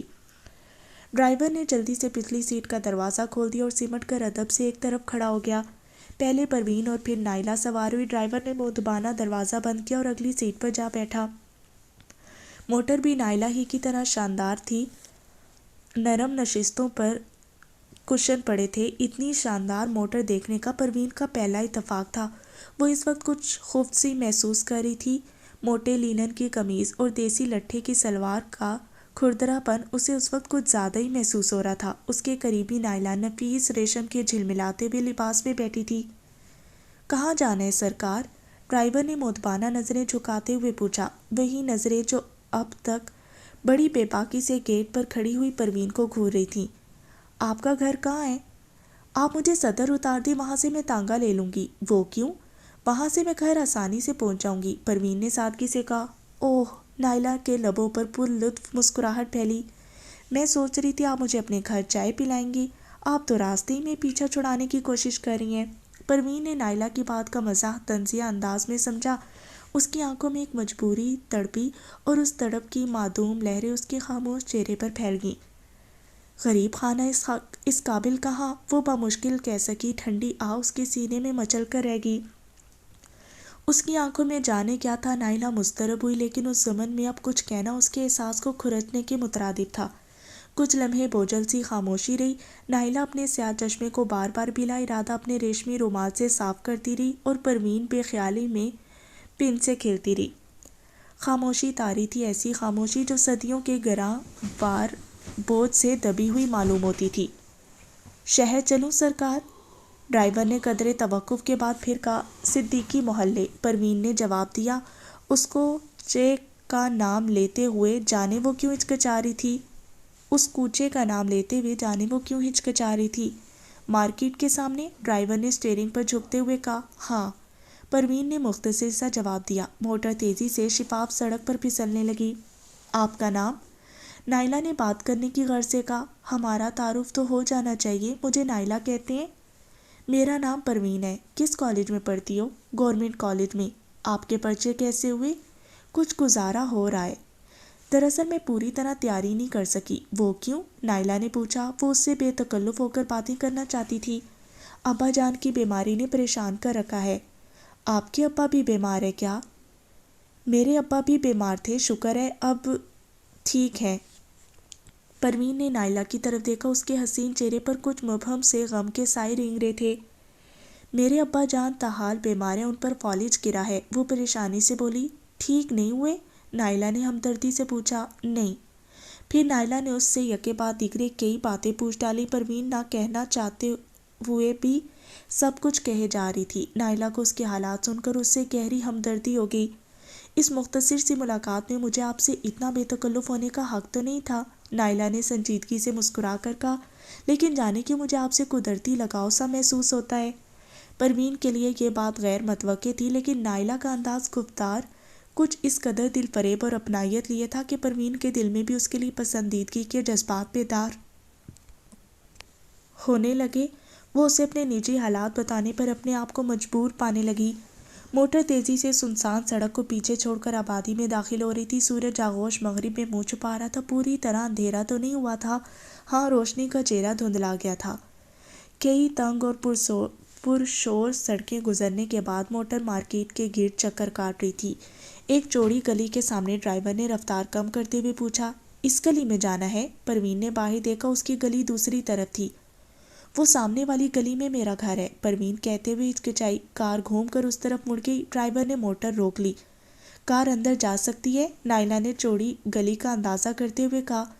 رہنے دیجیے، میں یہیں اتر جاتی ہوں، آپ کو تکلیف ہوگی۔ تکلیف کس بات کی؟ مجھے آپ سے مل کر بہت خوشی ہوئی۔ ڈرائیور احتیاط سے موٹر گلی کے اندر لے گیا۔ بس یہ سبز دروازہ ہمارا ہے، پروین نے جلدی سے کہا۔ موٹر روکی۔ ڈرائیور نے اتر کر پروین کی طرف کا دروازہ کھول دیا اور خود ایک قدم پیچھے ہٹ گیا۔ پروین چند لمحے کچھ سوچتے ہوئے بیٹھی رہی۔ نائلہ کو ساتھ اترنے کے لیے کہے یا نہ کہے، اور اگر کہہ دے تو نائلہ قبول کرے گی کیا؟ اور اگر نائلہ نے اس کی دعوت قبول کر لی تو کیا اس کا گھر، اس کے پریشان کن حالات اتنے متمول اور اعلیٰ حیثیت کے مہمان کو قبول کرنے کے لیے سازگار تھے؟ جب پروین اتری تو اس کا دل بری طرح دھڑک رہا تھا۔ ایسی شاندار موٹر کو دیکھ کر گلی کے کئی میلے کچیلے بچے موٹر کے ارد گرد جمع ہو گئے۔ پروین کو بڑی خفت محسوس ہو رہی تھی۔ اسے یوں معلوم ہو رہا تھا جیسے یہ غلیظ کپڑوں میں ملبوس بچے، جن کے گرد آلود چہرے اپنی معصومیت تک کھو چکے تھے، اس کے اپنے خاندان کے افراد تھے، اور جنہیں ایک بلند پایہ شخصیت کے سامنے کرتے ہوئے اسے اپنا ضمیر مجروح ہوتا معلوم ہو رہا تھا۔ تشریف لائیے۔ شکریہ، نائلہ مسکرائی۔ اس نے مسافے کے لیے ہاتھ بڑھا دیا۔ پھر کبھی آؤں گی۔ آپ نے میرے لیے اتنی زحمت اٹھائی، اس کے لیے میں آپ کی انتہائی شکر گزار ہوں، پروین نے اظہار تشکر کے طور پر کہا۔ کوئی بات نہیں پروین، آپ بار بار کیوں ایسا ذکر کرتی ہیں جس سے غیریت اور اجنبیت کو تقویت ملے؟ پروین کو مسکرانا پڑا۔ اچھا خدا حافظ، نائلہ نے کہا۔ پروین نے خدا حافظ کہتے ہوئے دروازے کی طرف قدم بڑھایا اور ڈرائیور نے گاڑی چلا دی۔ پروین دروازے میں کھڑی جاتی ہوئی موٹر کو دیکھتی رہی۔ رات بڑی دیر تک بے چینی سے بستر پر کروٹیں بدلنے کے باوجود پروین کو نیند نہیں آئی۔ نائلہ کا حسین چہرہ، اس کی دل فریب شخصیت اور اس کا شائستہ طرز کلام بار بار اسے یاد آ رہا تھا۔ یہ یاد کسی خوشی کا پیش خیمہ نہ بن سکی، بلکہ جو شام کا واقعہ اس کی نظروں میں گھوم رہا تھا، اس کی اداسی بڑھتی جا رہی تھی، اس کی طبیعت بوجھل ہوتی جا رہی تھی۔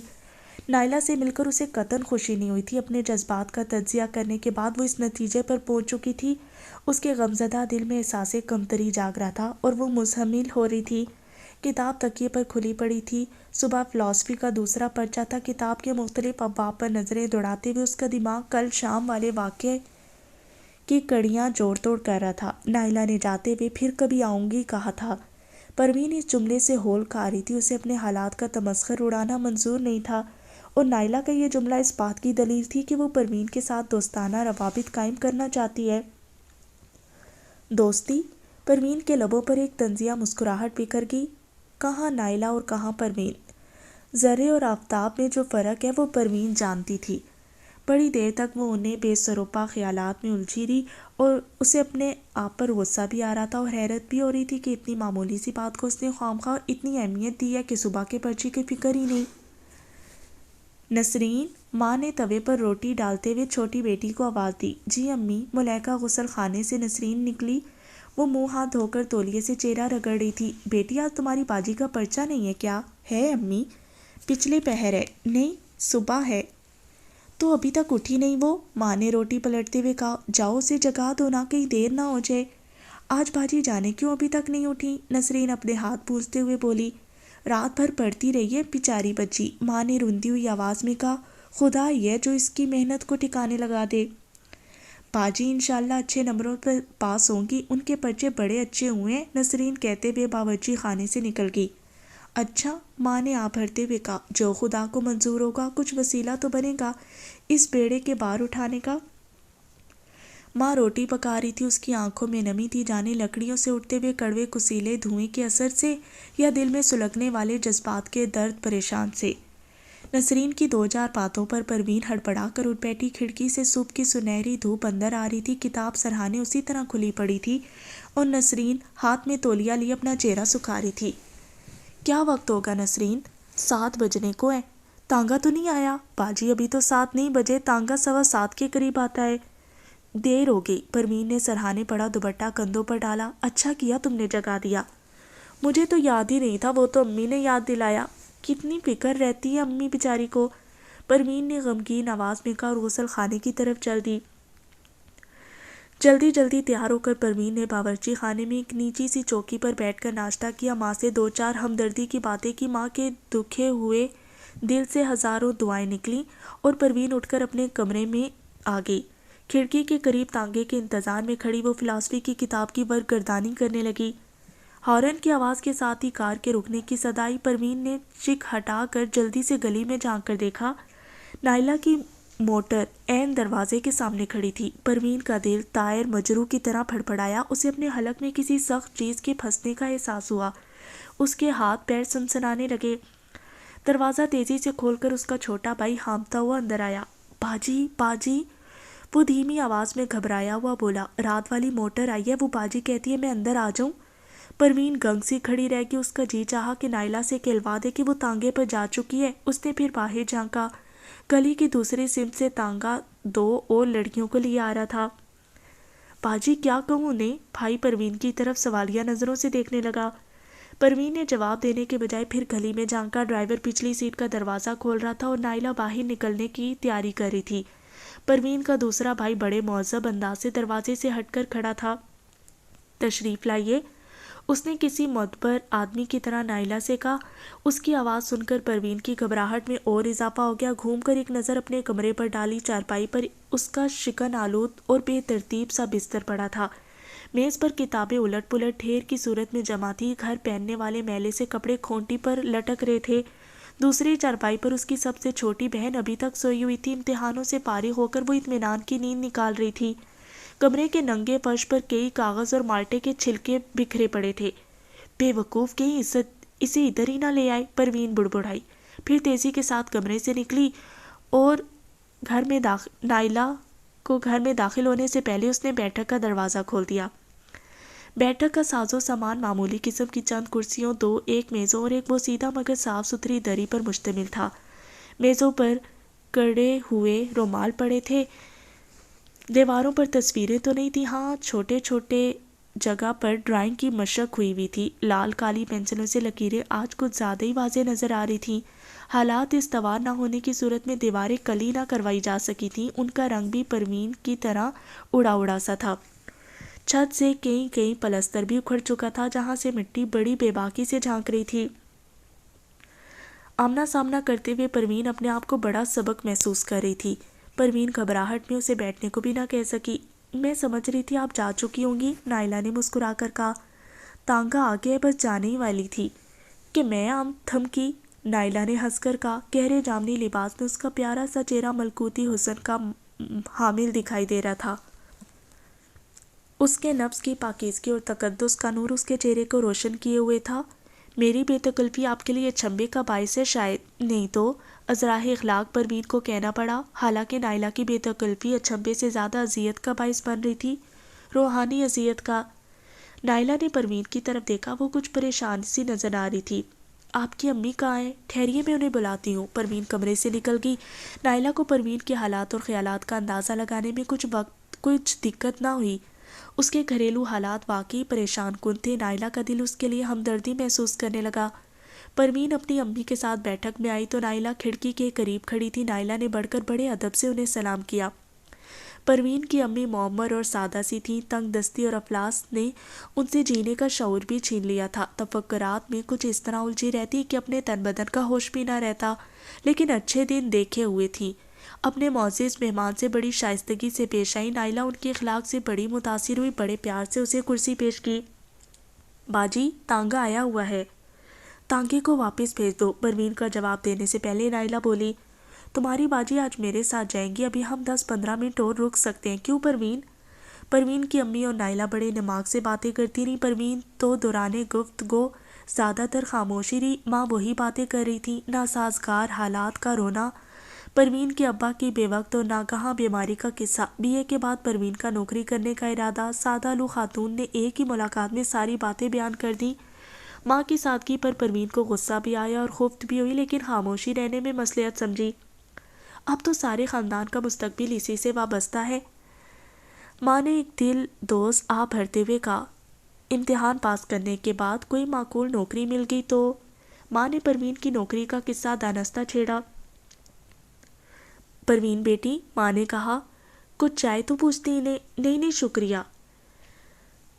بس اب ہمارا وقت ہو رہا ہے، چلو پروین۔ نائلہ اٹھی۔ پروین پہلے سے ہی تیار کھڑی تھی۔ نائلہ نے پروین کی ماں کو سلام کیا اور انہوں نے ایک ہی سانس میں کئی دعائیں دیتے ہوئے بڑی شفقت سے اس کی جان سی پیشانی چوم لی۔ پھر بھی آنا بیٹی، ضرور آؤں گی خالہ جان، نائلہ نے مسرور انداز میں کہا۔ اس نے لٹے پٹے خاندان کے لیے اسے اپنے دل سے ہمدردی اور رحم کے جذبات امڑتے ہوئے معلوم ہو رہے تھے، اور وہ دل ہی دل میں ان کی امداد کے ذرائع سوچ رہی تھی۔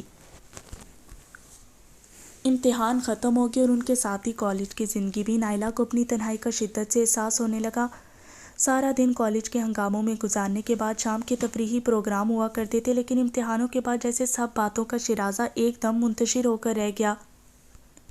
سب دوستیں بھی چھوٹ گئیں۔ ان شدید تنہائیوں میں اسے پروین کا خیال آیا، جو تعلیم یافتہ ہونے کے علاوہ اس کی تقریباً ہم عمر بھی تھی۔ وہ 2-4 بار پروین کے گھر جا چکی تھی اور اس کی ماں کی زبانی معلوم ہوا تھا کہ وہ ملازمت کی تلاش میں ہے، لیکن کہیں سے بھی اب تک کامیابی کی جھلک نہیں دے رہی تھی۔ نائلہ کو اپنے لیے ایک ایسی دوست کی ضرورت تھی جو اس کی تنہائیوں کو مٹا سکے اور اس کے ساتھ وقت گزار کر اس کے خاموش ماحول کو رنگین بنا سکے۔ آخر اس خواہش کا ذکر اس نے اپنے ابا کے سیکیورٹی سے کیا۔ سیکیورٹی بھی اس سے متفق تھا۔ میں آج ہی اس کام کے سلسلے میں قدم اٹھاؤں گا بانو، ایک سے ایک بہتر لڑکی مل سکتی ہے، معقول معاوضے پر کئی لڑکیاں اپنا نام پیش کر دیں گی، آپ کی تنہائی دور کرنے کا واحد ذریعہ یہی ہے۔ صدیقی محلے میں بشیر ملک رہتے ہیں۔ نائلہ اپنے مطلب پر آگے، ان کی بڑی لڑکی نے میرے ساتھ امتحان دیا، اسے ملازمت کی بھی تلاش ہے۔ بس تو پھر ٹھیک ہے، آپ کی تنخواہ دار سہیلی کا 2-1 دن میں بندوبست ہو جائے گا، فکر نہ کیجیے۔ اگر، نائلہ کچھ کہتے ہوئے چپ ہوگی۔ اگر کیا بانو؟ انہیں رضامند کرنا میرا کام ہے، اور پھر آپ کہتی بھی ہیں کہ انہیں ملازمت کی تلاش ہے۔ وہ لوگ ہیں تو غریب، نائلہ نے کہا، لیکن غیور بہت ہیں، پھر تو وہ ضرور یہ ملازمت قبول کر لیں گے۔ غیور آدمی محنت میں عیب محسوس نہیں کرتا، سیکیورٹی نے نائلہ کو اطمینان دلایا۔ اچھا، آپ کوشش کریں، اور ہاں، اگر پروین یا اس کے والدین رضامند نہ ہو تو پھر یہ معاملہ طے ہی کر دیں۔ کسی اور لڑکی کا انتخاب کر لیجیے گا۔ نہیں، نائلہ نے فیصلہ کن انداز میں کہا، جانے کسی سے میری طبیعت موافقت کرے یا نہ کرے۔ سیکیورٹی نے سارا معاملہ بخیر و خوبی سر انجام دینے کا نائلہ کو یقین دلایا، اور نائلہ اس وقت کا انتظار کرنے لگی جب پروین اس پیشکش کو قبول کرے۔ دوسری طرف ایسے حالات میں پروین کو نائلہ کی طرف سے ملازمت کی ایک پیشکش ملی۔ کوئی اور وقت ہوتا تو شاید پروین یا اس کے والدین اس ملازمت کو قبول کرنے میں پس و پیش کرتے، لیکن اس مایوسیوں کے دور میں تو یہ عطیہ غیبی تھا جسے نہ قبول کرنے کا سوال ہی پیدا نہیں ہوتا، سجدہ شکر ادا کرنے کا مقام ہوتا ہے۔ ماں بیٹیاں خوشی سے پھولے نہ سمائیں، انہیں یوں محسوس ہوتا تھا جیسے نورانی روشنیوں والا آفتاب گھناؤنے بادلوں کا سینہ چیر کر کہیں سے ایک دم نکل آیا ہو۔ ایک باپ تھا جو اس ملازمت کے بارے میں دبے دبے الفاظ میں کچھ کہنا چاہ رہا تھا اور آخر وہ کچھ کہہ ہی بیٹھا۔ دن رات کی نوکری ہے پروین کی ماں جوان بیٹی کو، لیکن ماں نے پوری بات سننے سے پہلے ہی اس کی بات کاٹ دی۔ جوان بیٹی ہے تو کیا ہوا؟ وہ غصے سے بولی، تمہیں اپنے خون پر اعتماد نہیں؟ میری بچیوں کی رگوں میں شریف خون ہے، انہوں نے ایک نیک ماں کا دودھ پیا ہے اور میرا ایمان ہے کہ میری بچیاں شریف خون کی اپنی جان لڑا کر حفاظت کرنے والی ہیں۔ وہ تو ٹھیک کہتی ہو، باپ نے اس کے غصے کو نظر انداز کرتے ہوئے کہا، لیکن یہ محلوں کی زندگی کچھ اپنے ہی رنگ کی ہوتی ہے۔ ہوتی ہوگی، ماں نے لاپرواہی سے کہا، مجھے نائلہ کی ذات پر پورا بھروسہ ہے، وہ ایک انتہائی شریف اور پیاری بچی ہے۔ اس کی معیت میں پروین کو انشاءاللہ کوئی گزن نہیں پہنچے گا۔ باپ نے پھر بھی کچھ کہنے کے لیے لب ہلائے۔ آخر تم کہنا کیا چاہتے ہو؟ ماں کو طیش آ گیا، آخر کو تو اسے نوکری کرنی ہے، اپنے حالات نہیں دیکھ رہے، کب تک مشین چلا چلا کر گزارا ہوگا؟ میرا ہی دل جانتا ہے کہ یہ شب و روز کیسے گزر رہے ہیں۔ کوئی جوان بیٹا تو ہے نہیں جو اس ساڑے وقت میں سہارا بنے گا، میں تو پروینی کو بیٹا سمجھتی ہوں۔ ماں کی تیز آواز سن کر تینوں لڑکیاں بھی کمرے میں آ گئیں۔ ماں اب ہچکیاں بھر بھر کر رو رہی تھی، لڑکیاں بھی بڑی متاثر ہوئیں اور بیمار باپ کی آنکھوں سے بھی آنسو بہنے لگے۔ پروین کی آنکھیں بھی نم ناک ہو گئیں۔ وہ یہ نوکری حالات کے تقاضے پر قبول کر رہی تھی، ورنہ اس کی خواہش یا شوق کا اس میں کوئی دخل نہیں تھا۔ خدا حافظ ہوگا میری بچی کا، ماں نے روتے ہوئے کہا۔ پھر کوئی دور جانا ہے؟ ہفتے میں ایک بار آ کر مل ہی جایا کرے گی۔ بس اب چپ بھی ہو جاؤ۔ بیٹی کا نوکری کرنا شاید باپ کی غیرت پر تازیانے برسا رہا تھا، نہ میں بیمار پڑتا نہ یہ دن سب کو دیکھنا پڑتا۔ مفلوج باپ کی آنکھوں سے آنسو تیزی سے بہنے لگے، مدتوں کا کلبلاتا ہوا لاوا آنسوؤں کی شکل میں بہہ رہا تھا۔ معینہ تاریخ پر پروین آشیانے پہنچی۔ باوردی ملازم بڑی عزت سے اسے ڈرائنگ روم میں بٹھا گیا۔ کمرے کی سرحد دیکھ کر پروین دنگ رہ گئی۔ وہ اس وقت اپنے آپ کو ایک ایسی جگہ پا رہی تھی جو اس کی سرحد فہم و ادراک سے بھی کہیں زیادہ بعید تھی۔ نائلہ جب اندر آئی تو پروین کو اس قدر محو دیکھ کر زیر لب مسکرا دی۔ وہ دبیز قالین پر بلا آواز چلتے اس کے پیچھے آ کر کھڑی ہوئی۔ اس نے اس وقت گہرے فیروزی رنگ کا دیدہ زیب لباس پہن رکھا تھا، فیروزے کا ہلکا سا جڑاؤ لاکٹ اس کی دودیا گردن سے لپٹا ہوا تھا، اسی طرح کی بالیاں کانوں میں ہلکورے لے رہی تھیں۔ اس کے سیاہ اور دراز بال اس کی پشت پر سیاہ گھٹاؤں کی طرح پھیلے ہوئے تھے۔ وہ چپ چاپ کھڑی تھی، پروین کے نماک سے لطف اندوز ہوتی رہی، لیکن دوپٹے کو ٹھیک کرتے ہوئے اس کی طلائی چوڑیوں کی کھنک نے پروین کی معیفیت کو توڑ دیا۔ اس نے پلٹ کر دیکھا، نائلہ کھڑی مسکرا رہی تھی۔ پروین گھبرا کر کھڑی ہوگی۔ انسانی کاوش سے تیار کی ہوئی چیزوں کو دیکھنے کے بعد اس کی نظریں قدرت کے بہترین شاہکار کو دیکھ رہی تھیں۔ نائلہ کے حسن و جمال کے سامنے جیسے ہال کی ہر چیز مانید پڑ چکی۔ نائلہ صوفے کے گرد گھوم کر پروین کے پاس آ گئی اور پروین کے منتشر حواس پر قابو پانے سے پہلے اس کے ساتھ بغل گیر ہو گئی۔ آپ کتنی اچھی ہیں پروین، میں ڈر رہی تھی کہیں آپ انکار نہ کر دیں۔ مجھے ملازمت کی صرف تلاش ہی نہیں تھی بلکہ اس کی اشد ضرورت بھی تھی، پروین نے کہا۔ امی کی زبانی آپ کو میرے سارے حالات معلوم ہو چکے ہیں۔ بہرحال مجھے خوشی ہوئی ہے کہ آپ نے میری صحبت میں آنا منظور کر لیا۔ پروین، مجھے روحانی خوشی ہو رہی ہے۔ نائلہ اسے اپنے قریب صوفے پر بٹھاتے ہوئے بولی۔ دونوں باتیں کرتی رہیں۔ جلدی ان کا موضوع امتحانوں کی طرف پھر گیا اور کافی دیر تک وہ اپنے اپنے پرچوں کے متعلق ایک دوسرے کو بتاتی رہیں۔ آئیے آپ کو آپ کا کمرہ دکھا دوں، نائلہ نے اٹھتے ہوئے کہا۔ پروین کے آ جانے سے اسے واقعی دلی خوشی ہوئی تھی۔ پروین نے بھی اس کی تقلید کی۔ دونوں ہال سے باہر نکل کر بیرونی برآمدے میں آ گئی، جہاں سے حد نگاہ تک آشیانے کی خوبصورت چمن دکھائی دے رہے تھے۔ باتیں کرتے ہوئے نائلہ اور پروین اس کمرے تک جا پہنچی جو پروین کے لیے مخصوص تھا۔ اچھا خاصا طویل و عریض کمرہ تھا۔ دروازوں اور کھڑکیوں پر بڑے پھولدار پردے موسم کی مطابقت سے بڑے پیارے دکھائی دے رہے تھے۔ ایک طرف خوبصورت سپرنگ والا پلنگ نرم نرم بستر پردوں کے ہم رنگ پلنگ پوش سے ڈھکا تھا، فرش پر بھی دبیز قالین تھا، کرسیوں پر گداز کشن تھے، میزوں پر ریشمی میز پوش تھے اور منقش گلدانوں میں موسمی پھول بڑی ترتیب سے لگائے گئے تھے۔ آپ اپنے ذوق کی کتابیں جب چاہیں میری لائبریری سے لے سکتی ہیں، نائلہ نے کتابیں دکھاتے ہوئے پروین سے کہا۔ ہو سکتا ہے میری پسند آپ کی پسند سے جدا ہو، یہ کتابیں میں نے اپنی پسند کی نکلوا کر یوں ہی رکھوا دی تھیں۔ خیر میری لائبریری میں ہر قسم کی کتابیں موجود ہیں۔ یہ ڈریسنگ روم ہے، اس نے کہا، ساتھ ہی غسل خانہ ہے۔ ڈریسنگ روم میں قد آدم آئینہ رکھا تھا، ایک طرف کپڑوں کی الماری تھی، ڈریسنگ ٹیبل پر آرائش جمال کی متعدد چیزیں پڑی تھیں۔ سب کچھ دکھانے کے بعد دونوں پھر اسی کمرے میں آ گئی۔ میرا کام کیا ہو گیا؟ اچانک پروین نے پوچھا۔ کام ذرا مشکل قسم کا ہے، نائلہ نے مسکرا کر کہا۔ پروین حیران نگاہوں سے اسے دیکھنے لگی۔ نائلہ کو اس کی حیران اور اداس آنکھوں پر بڑا پیار آیا۔ کیوں ڈر گئی ابھی سے؟ اس نے شرارت کے موڈ میں کہا۔ جی نہیں، پروین سنجیدگی سے بولی، مجھے نوکری کرنا ہے، خواہ جس قسم کی بھی ہو۔ نائلہ کو پروین کے غمگین لہجے سے بڑی اذیت ہوئی۔ پروین، آپ کا کام دن رات یہاں میرے ساتھ رہنا ہے، اگر آپ اپنے لیے نوکری کا لفظ نہ ہی استعمال کریں تو بہتر ہوگا۔ مجھے ایک مخلص اور غمگسار دوست کی ضرورت ہے، جانے کی میرا دل کہتا ہے کہ مجھے یہ اخلاص اور غمگساری آپ سے مل جائے گی، بس اس سے زیادہ آپ کا کوئی کام نہیں ہے۔ پروین نائلہ کے لہجے اور بیان سے بڑی متاثر ہوئی۔ امی زندہ ہوتی تو شاید مجھے تنہائی کا اس قدر احساس نہ ہوتا۔ ماں کے ذکر پر نائلہ کی خوبصورت آنکھیں آنسوں سے جھلملانے لگیں اور پروین اسے غور سے دیکھتے ہوئے سوچنے لگی کہ نائلہ کی آنکھیں بھی آنسوں کی نمی سے آشنا ہو سکتی ہیں۔ آپ میری عزیز دوست ہیں پروین۔ نائلہ نے اٹھ کر پروین کے گلے میں باہیں ڈال دیں۔ اپنے آپ کو یہاں کا ایک فرد سمجھیے، امید ہے کہ آپ آئندہ نوکری کا نام لے کر میرے احساسات کو مجروح نہیں کریں گی۔ چند دن پروین اس نئی فضا سے غیر مانوس رہی، اسے اپنا دم گھٹتا ہوا محسوس ہوتا، ہر چیز بیگانہ ہی نظر آتی، لیکن نائلہ کے اخلاص نے اسے بہت جلد اس ماحول کا خوگر بنا دیا۔ اس کے گھریلو حالات تسلی بخش ہو گئے، بہنیں غم و فکر سے آزاد ہو کر پڑھائی میں مشغول ہو گئی، بھائی پھر سے اپنے پہلے اسکول میں داخل کرا دیے گئے، ماں کے شل بازو اب مشین چلانے کی زحمت سے بچ گئے، باپ کا علاج اچھے معالجوں کی نگرانی میں ہونے لگا، اور یہ سب باتیں پروین کے لیے وجہ اطمینان اور باعث انبساط بن گئی۔ ہفتے میں ایک دن کے لیے وہ گھر آتی، سب کے لیے یہ دن انتہائی شادمانی کا ہوتا، بھائیوں کے لیے نت نئے تحفے آتے اور بہنوں کے لیے بھی خوبصورت چیزیں۔ وہ سارا دن بہن کے پاس بیٹھ کر نائلہ کے متعلق، اس کی نوازشات کے متعلق سوال کرتی رہتی۔